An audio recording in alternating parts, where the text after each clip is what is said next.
gentlemen. My name is Richard McGee, and this is the Nevada Pops Orchestra. We really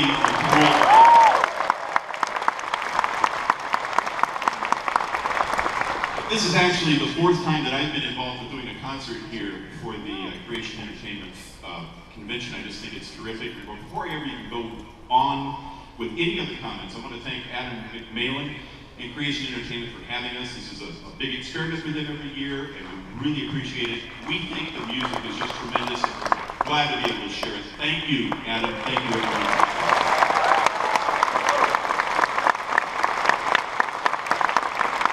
Thank you, Dick. Yes, sir. Oh, I thought. Ew, thank you.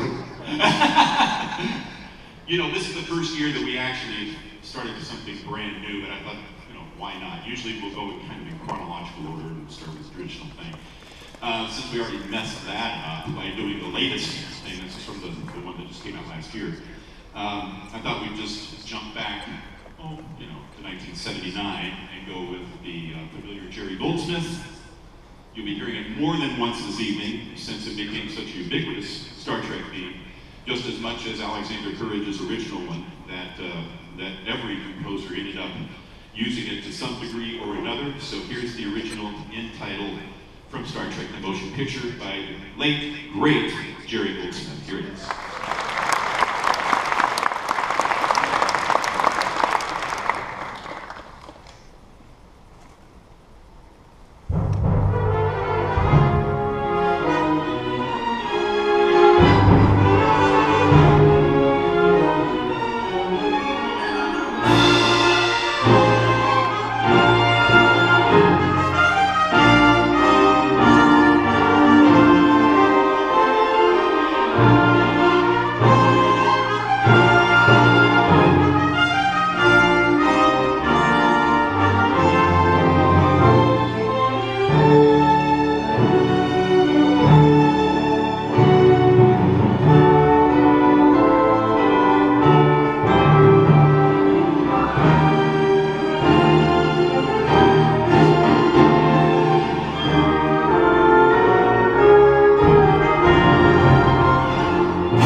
One of the pieces that I really look forward to doing each time we do this is something that we all, if you're Trekkie fans, and if you're anywhere close to as old as I am,